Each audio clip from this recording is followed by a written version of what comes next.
እግዚአብሔር አምላኽ አሰራርሓ ፍጹም ነይሩ እንታይ ዳ ሓጢአት ኣምጪዎ እንድሕርና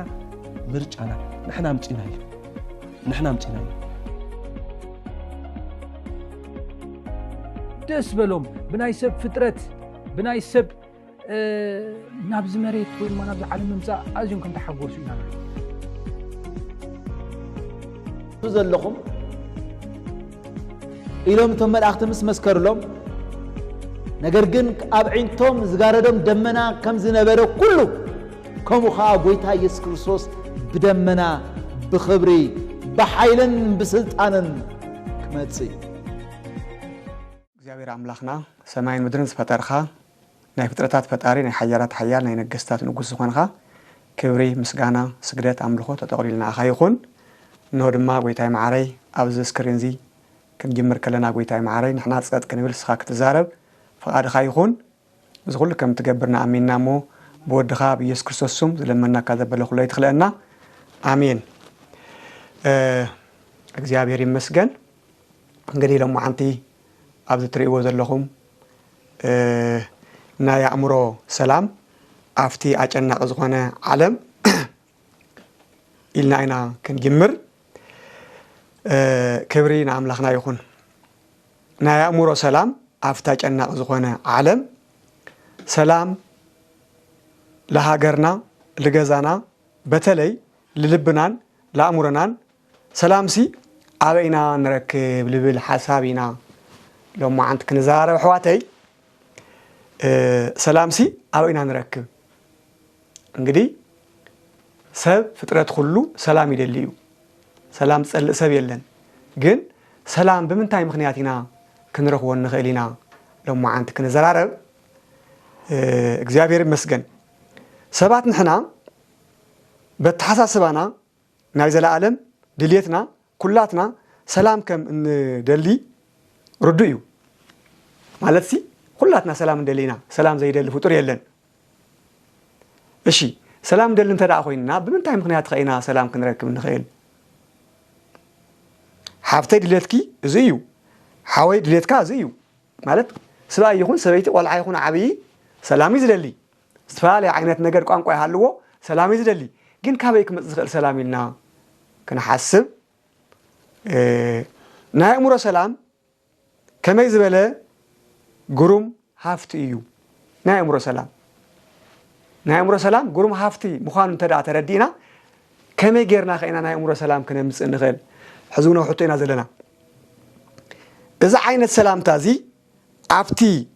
جت تسفى مقراص عمصن شجرن عاب زبزحو عالمنا ان نبر زلنا سلازي افتا بحاتيات زتوحاتت مدري سلام بلو كنركب نخيلينا شكا حزي عم حطينا زلنا اشي نبار اتعبي دليت زلو بزحات زنا ገንዘብ በመካብ ስልጣን በመድላይ በትምርቲ በወቀት በሐዳር በዚህን በቲን ዝመሳሰሉ ሰላም ንምርካብ ይሙኮር ይሆኑ ንሙኩር ንኸውን ከምውን በኢጽ በጥንቆላ በዝመስል መስተ በርካታ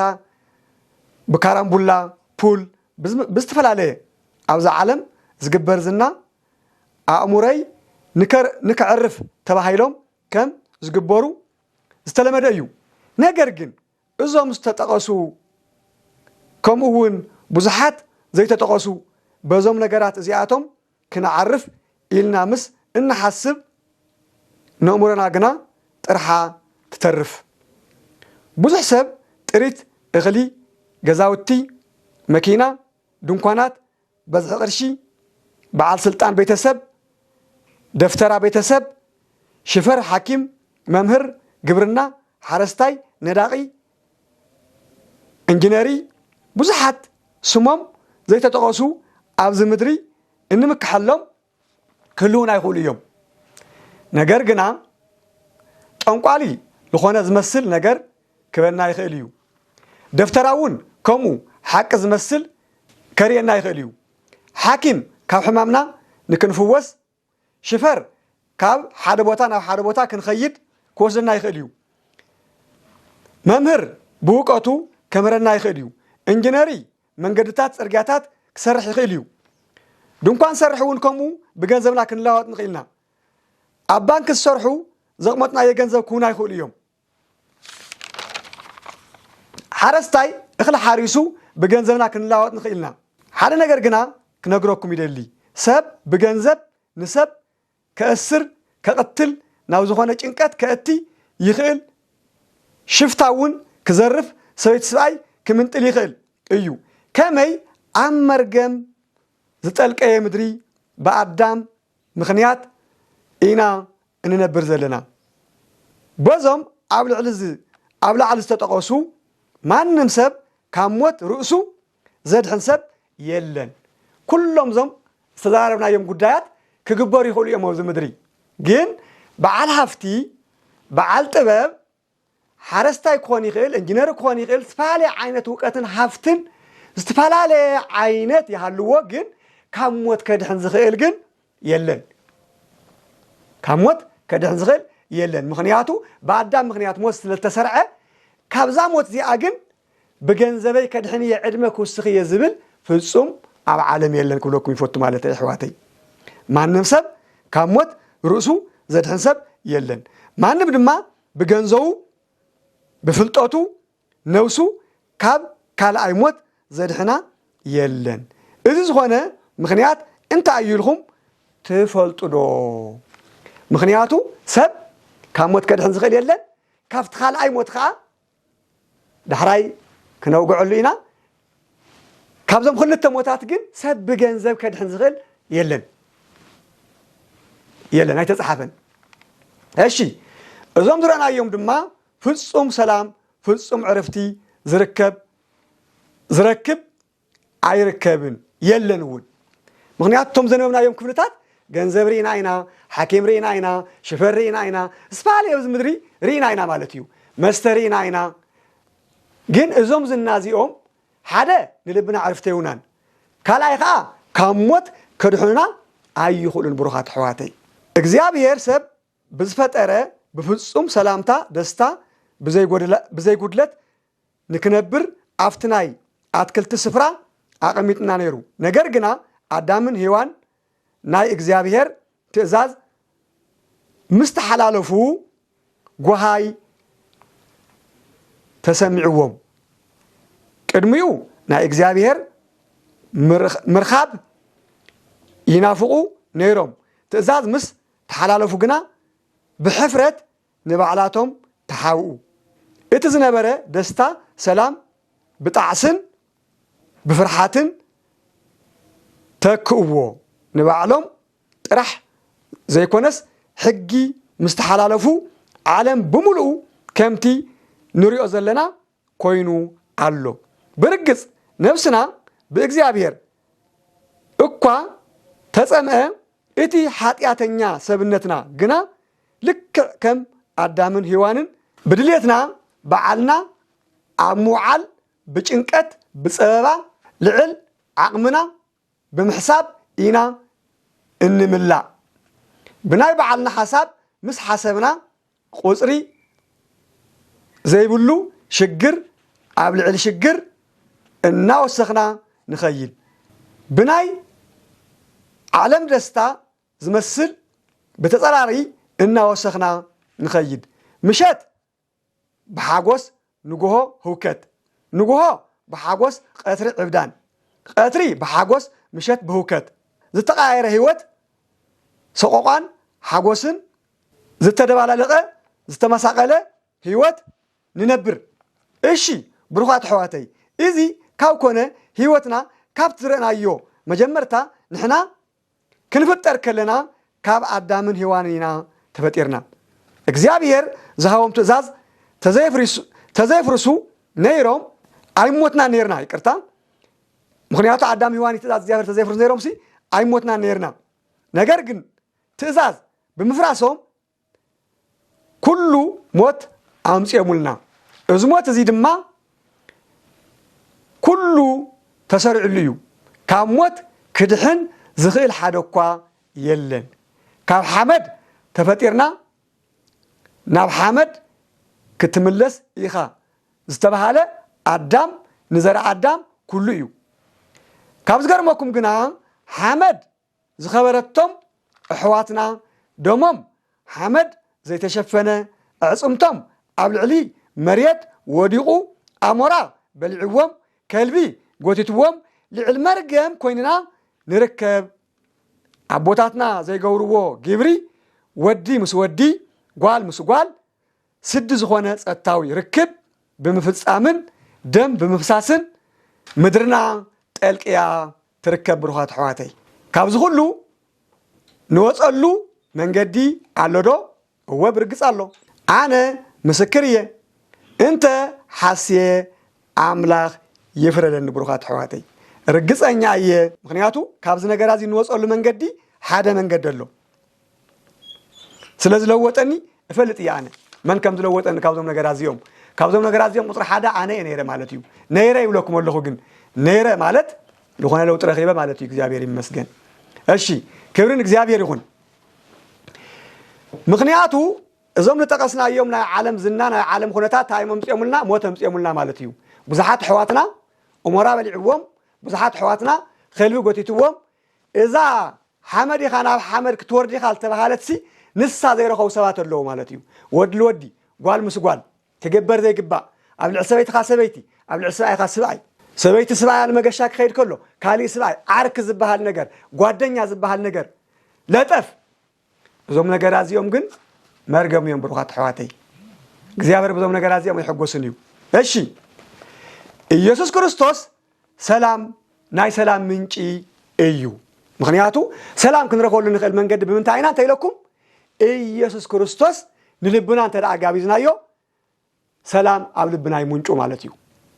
ወላ ተፈላለየ ዓይነት ነውጽ ይሃሉ ወላ ተፈላለየ ዓይነት ጦርነት ይሃሉ ወላ ተፈላለየ ዓይነት ሽግር ይሃሉ ኢየሱስ ክርስቶስ መድሓኒት ምዃኑ እንተደኣ ተረዲእና ንልብና እንተደኣ ጋቢዝናዮ ከምቲ መርዓት ንመርዓዊኣ ከምቲ መርዓዊ ንመርዓቱ ሰላም ክንነብር ንጅምር ንኽእል ኢና ብሩኻት ኣሕዋተይ እሺ እዚ ኣብ ላዕሊ ዝተጠቐሰ ናይ ዓለም መድሕን ንልብና ተዘይጋቢዝናዮ ኣብዚ ምድሪ እንነብሮ ናብራ ብፍጹም ብሰላም ክንነብር ኣይንኽእልን ኢና ብኸመይ ኢና ሰላም እንረክብ እንተዳ ኢልና ብፍጹም ልብና ብፍጹም ሓሳብና ብፍጹም ማንነትና ኢየሱስ ክርስቶስ ወዲ እግዚአብሔር ቅድመ ዓለም ምፍጣሩ ሰማይ ከይተመስረተ ምድሪ ከይተፈጠረ ዝነበረ ዘሎ ዝመጽእ ናይ ፍጡር ናይ ፈጣሪ መልእኽቲ ሒዙ ኣብ ማርያም ማህፀን ክሓድር ናይ ሰብ መልክዕ ክለብስ ብዘይ ስብኣይ ዘርኢ ክውለድ ክሳዕ ክንዲዚና ዓለም ዘፍቀረ ነዚ ጎይታ እዚ ደሙ ከም ዘብሰሰልና ስጉ ከም ዝቆረሰልና ምእንታና ከም ዝሞተልና ካብ ሞት ከም ዝተንስአ ትንሳኤና ሒዙ ከም ዝተንስአ ናብ ሰማይ ከም ዝዓረገ ምእንታና ኣብ የማናይ ኣምላክ ኮይኑ ከም ዝማልደልና እንተ ኣሚንና እንደገና ከምቲ ንሰማይ ክዓርግ ከሎ በዓል ጴጥሮስ ብዓይኖም ዝረእይዎ ከምኡ ድማ ብኽብሪ ክመጽእ ክወስደና ኢልና ተኣሚንና ጭንቀትና ከራግፈልና እሙን ሓቀኛ እዩ እሺ ሓደ ቅድሚ ፍጥረታት ኩሉ ከም ዝነበረ ክልተ ካብ ማርያም ሰው ኮይኑ ከም ዝተፈጠረ ሰለስተ ኣብ መስቀል ከም ዝተሰቐለ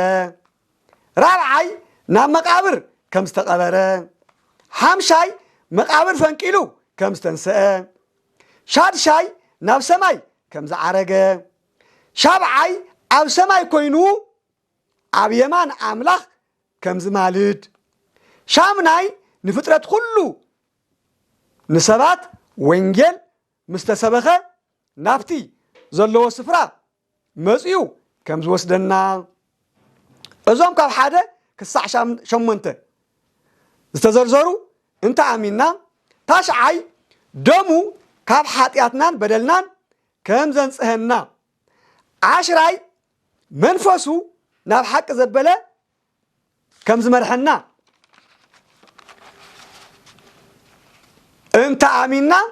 عبز مدري سلام لنا بروخات حواتي خالي وقت يكون زرلي ኢየሱስ ክርስቶስ ፍጹም ልብኻ መሃብ ደሙ ከም ዘንጠልጠለ ስጉኡ ከም ዝቆረሰ ምእንትና አዳም መርገም መን ኾን ሓገዞ ክርስቶስ አፍተቃራና መስቀል ከም ትትሪዎ ብዝኾነ ዓይነት ቢዶታት ትሪዎ ሰይኮነን ግን ልክዕ ከምኡ ደሙ ከንጠብጥብ ከሎ ስጉኡ ክቆርስ ከሎ መን ኾን ሓገዞ ብሩኻት ሕዋተይ ምን ተሓጢያትካ ኮይ ሞይትልኻ ምን ተሓጢያትካ ኮይ ሞይትልኺ እዚዩ ምክንያቱ ካብዞም ሁላ ጭንቀት ካርፈካ ዝኽእል ክትቋቋም ትኽእል እዚ ደሙ ለንጠብጠ ክርስቶስ ንልብኻን ተጋቢዝኻ እግዚአብሔር ይመስገን ኣብዚ ምድር ሰላም ለና ኣብ ሰማይ ድማ ንመንግስቲ አምላኽ የብቅዕና እዚ ሓቂ እሙን እዩ እዚ ካብ ዝሓልፍ ሰማይ ምድርን ክሓልፍ ይቀልል أحواتي إذين حزون أي مشين حزون لزقوي تازين من قبل أي مشين نزقوي تازي شمو يسوس مسيح كريستوس أمانيل ربي استفعله زمسل سمو كانت هالو يسوس زلوا هيوت الله يبلنا على كذا يسوس زلوا انت هالو هيوت الله ኢየሱስ ዘለዎ ህይወት አሎ ኢየሱስ በፍጹም ልቡ ዘአምን ናይ ዘላለም ህይወት አሎ እዚ ጎይታዚ ንልብኻ ምስጋበዝኻዮ ፍርሃት ካብ ልብኻ አውጽዩ ይድርብዮ ዋላ ተሞትካ ክርስቶስ ክመጽእ ከሎ ከም እትትንስእ ርግጸኛ ክትኸውን ይግበአካ አሕዋተይ ጾር ዝኸበደኩም ናብ ኢየሱስ ጾርኩም ደርቢዎ በህይወት ክትነውሩ አሜን ይስማዕኩም እግዚአብሔር ይመስገን ብሩኻት ሕዋተይ ምክንያቱ እዚ ቀሊል ነገር ይምሰልኩም ንምዝራው ቀሊል ክመስለኩም ይኽእል እዩ ናተይ ህይወት ታሪክ አምላኽ በህይወት ተነበርና ድሕር ግዜ ክነግረኩም ይኽእል እዩ እዞም ዘንብቦም ዝነበሩ ጥቅስታሲ ኩሎም ኣብ ህይወተይ ዝፍጸሙ ነበሩ እዮም ልዕሎም ለምንጋሮም ዝሕፍሩ ኣብ ልዕል ህይወተይ ዝፍጸሙ ዝነበሩ እዮም ብሩኻት ሕዋተይ ካብዚ ነገር እዚ ሓራከ ወፀና ዝኽእል ግን መን እንተዳኢልኩም እቲ ዝሞተ ክርስቶስ እዩ ክትዘናግዕዎ ዘይግበአኩም ግን ክርስቶስ ዝብሎ ብዛ ዓለም ብሚልዮናት በሽሓት ዝቁፀሩ ኣለዉ እወ እዚ ክንብሎ ፀናሕና ክንርስዖ ዘይግበአና ዓለም ኢየሱስ ትብለላ እሺ ነገር ግን ኢየሱስ ዝበለ ሁሉ መንግስተ ሰማያት አይወርስን እዩ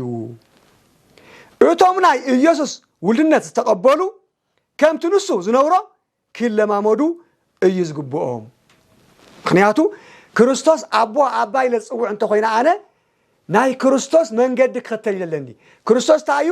ጻድቅ እዩ ክርስቶስ ታዩ ሩህሩህ እዩ ክርስቶስ ታዩ ሕያው እዩ ኃጢአተኛ ሰባት አይጸልም ንኃጢአት ግን ፈጽሙ ይጽየፎ ክርስቶስ ምክንያቱ ክርስቶስ ዘለዎ ሰብ ኃጢአት አይኮነን ዝለማመድ ጽድቂ ዝለማመድ ብሩኻት ሕዋተይ ክንዝጉዕ ዘይብልና ክርስቶስ ዘበለ ሁሉ ናይ ክርስቶስ ወገን ይልና ክንዕሸ ይብልናን ማለት እዩ ምክንያቱ ክርስቶስ ዋጋ ከፊልልካ እዩ ደሞን ጠብጢብልካ እዩ ስጉ ቆሪስልካ እዩ ግን 10,000 5,000 ጉልበትካ ገንዘብካ ግዚያካ መቂልካ ናብ ሰባት ኸይልካ ክርስቶስ ክረክብ ምባል እዚ ጌጋ እዩ ክርስቶስ ናብ ዓለም ሁሉ ይዝበለ ናብ ሰባት ናብ ሓደ ጓዳ ኸይድኻ ክርስቶስ ክትቀበለ ይኾንካን ናይ ክርስቶስ ወገን ዝኾኑ ሰባት ታዮም ብነፃ እዮም ለገልግሉ እምበር ገንዘብ ይቕበሉን እዮም ገንዘብ ሃበንሞ እዚ ገብረልካየ ገንዘብ ሃበንሞ እዚ ገብረልካየ ዝበሃል ነገር ናይ ክርስቶስ አይኮነን ሐሰተኛ ክርስቶስ ምዃኖም ከተለልይዎም ይግባአኩም ይብሩኻት ሕዋተይ ናይ ኢየሱስ ክርስቶስ ሰላም ከምታ ዓለም እትዎ ሰላም አይኮነን ሰላም ኢየሱስ ክርስቶስ ንጸልማት ብርሃን نهوكت سلام نحازن دستا نمقراء تسفى نموت هيوت ذهب سلام يو كبرنا أملاخنا يكون قلباكيو እግዚአብሔር ይመስገን ሉቃስ ምዕራፍ 1 ቁጥሪ 79 ንሱውን ኣብ ጸልማትን ኣብ ጽላለት ሞትን ንዝርከቡ ከብርህ እዩ ንእጋርና ድማ ናብ መንገዲ ሰላም ክመርሕ እዩ ይብል ዮሐንስ ምዕራፍ 14 ቁጥሪ 17 ሰላም ይሓድገልኩም ኣለኹ ሰላማይ እውን ህበኩም ኣለኹ እታ ኣነ ዝወኩም ዘለኹ ከምታ ዓለም ዝህቦ ኣይኮነን ሪኹም ዶ ናይ ክርስቶስ ሰላም ከምታ ዓለም እትህቦ ሰላም ኣይኮነን ናይ ዓለም ሰላም ዝና እዩ ናይ ክርስቶስ ሰላም ግን ህይወት እዩ እግዚአብሔር ይመስገን ልብኹም ኣይሸበር ኣይፍራሕ እውን ልብኹም ኣይሸበር ኣይፍራሕ መሰረታዊ ፀገም ወዲ ሰብ ናይ ሓጢያት ክብደት እዩ ሓጢያት ድማ ካብ ኣምላኽ ዘርሕቕ ክትርሕቕ ይገብረካ ግብረ ሐዋርያ ምዕራፍ 3 ቁጥሪ 19 እምበኣር ሓጢያትኩም ምንቲ ክድምሰሰልኩም ካብ ገጽ እግዚአብሔር እውን ዘበን ምሕዳስ ምንቲ ከምጻልኩም ነቲ ኣቀዲሙ ንዓኻትኩም ዝሓረዮ ኢየሱስ ክርስቶስ ምንቲ ክሰደልኩም ተነስሁን ተመለሱን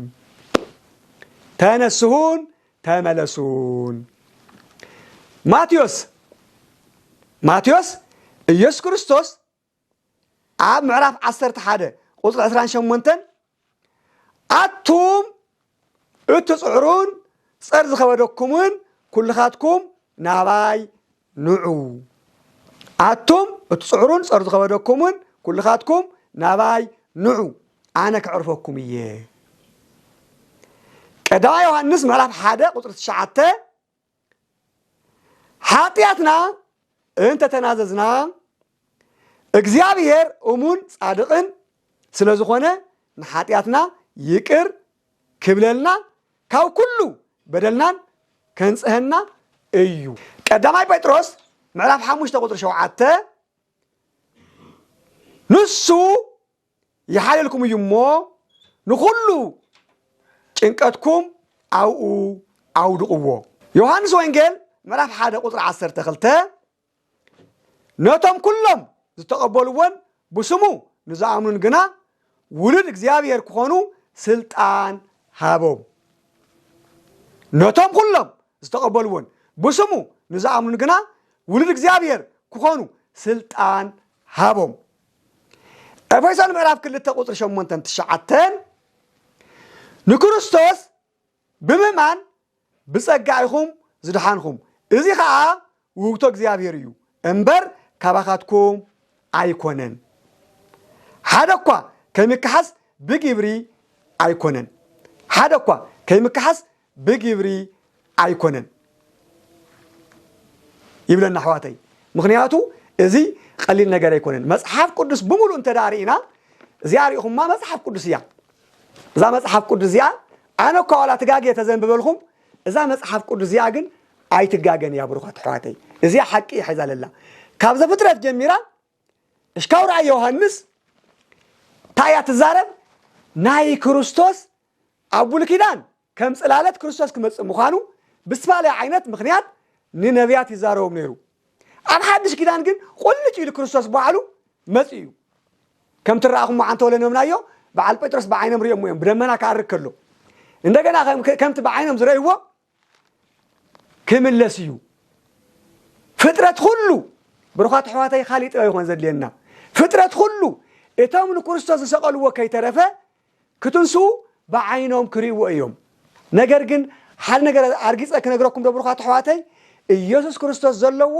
ህይወት ኣለዎ ኢየሱስ ክርስቶስ ዘይብሉ ግን ሕዚ ተፈሪዱ ሽሕ ሰብ ዲኻ ቀቲልካ ኢየሱስ ክርስቶስ እመን ክትድሕን ኢኻ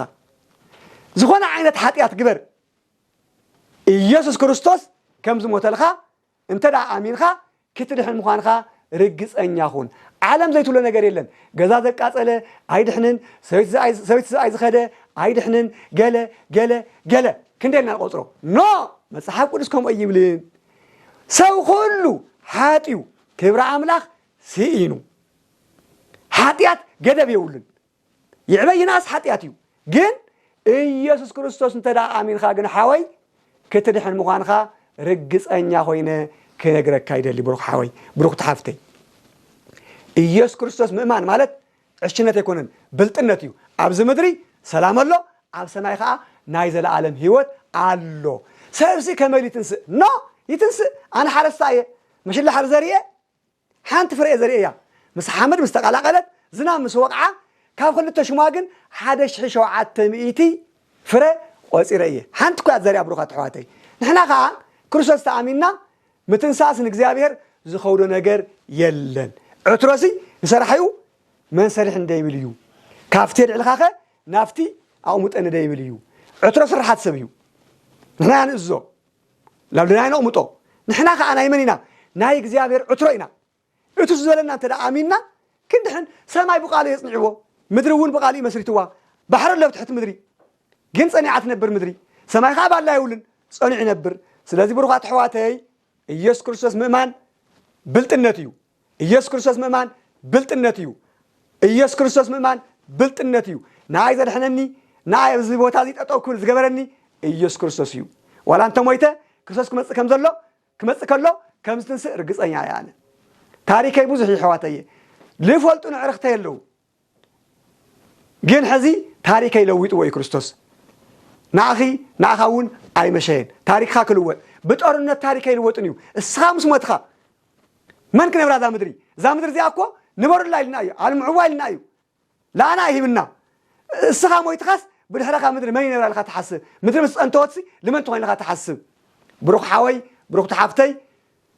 ክርስቶስ ይፅውዐካ ኣሎ ክርስቶስ ይፅውዐካ ኣሎ እግዚአብሔር ይመስገን እግዚአብሔር አምላክ ስለዝነበረና ጊዜ ስለዝነበረና ሰዓት ነመስግነካ ኣለና ነኽብረካ ኣለና እንሆ ንኣይ ምሕረት ዘብዛሕካለይ ንትውልድ ኩሉ ምሕረት ክተብዝሕ እልምነካ ኣለኹ እንሆ ትግርኛ ተናጋሪ ዘበለ ኩሉ ኣብ ስምየን ባዕሉ ባዕሉ ይቃተል ባዕሉ ባዕሉ እግዚአብሔር አምላኸይ ብዙሕ ሽግር ኣለሞ ጎይታይ ማዓረይ ሽግራት ትቐርብ ስኻ ኢኻ እሞ እተን እሙናት እዳውኻ ናብ ስምየን ዘርጊሕኻ ምሕረት ክትገብር ይልምነካ ኣለኹ እዚ ኩሉ ክልምነካ ከለኹ ብወድኻ بኢየሱስ ክርስቶስ ስም ዝለመናካ ዘበለ ኩሉ ኣይትኽለና አሜን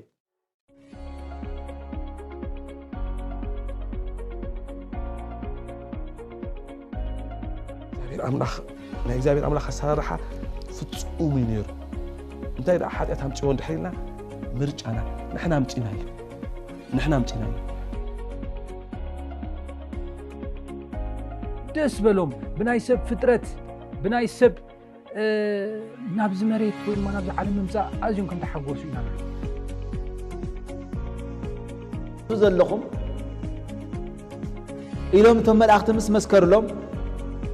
ነገር ግን ኣብ ዒንቶም ዝጋረዶም ደመና ከም ዝነበረ ኩሉ ከምኡ ከዓ ጎይታ ኢየሱስ ክርስቶስ ብደመና ብኽብሪ ብሓይልን ብስልጣንን ክመጽእ